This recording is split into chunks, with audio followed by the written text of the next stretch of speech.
Memastikan pelayanan berjalan optimal, pihak BPJS Kesehatan akan memberikan layanan JKN selama libur Lebaran yang jatuh pada tanggal 8 hingga 15 April 2024.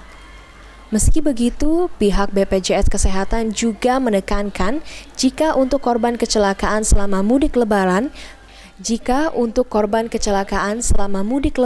tidak di-cover.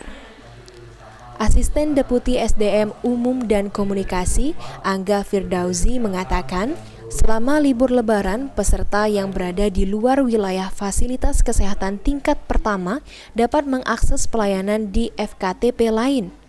Hanya dengan memanfaatkan nomor induk kependudukan pada KTP tanpa harus menggunakan kartu JKN.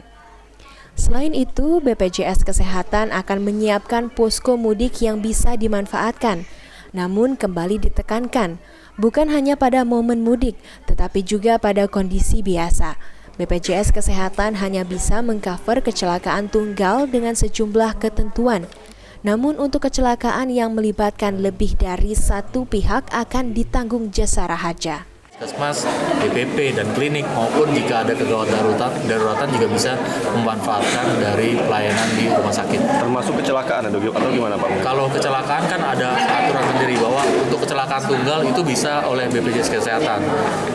Kemudian kalau untuk kecelakaan yang dia multi atau ganda itu ada penjamin sendiri. Jadi ada yang jasa raharja untuk kecelakaan.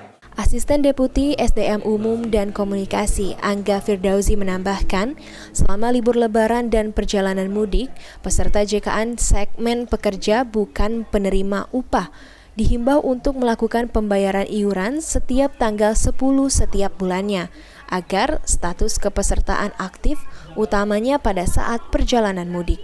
Sandi Pratama, PAL TV.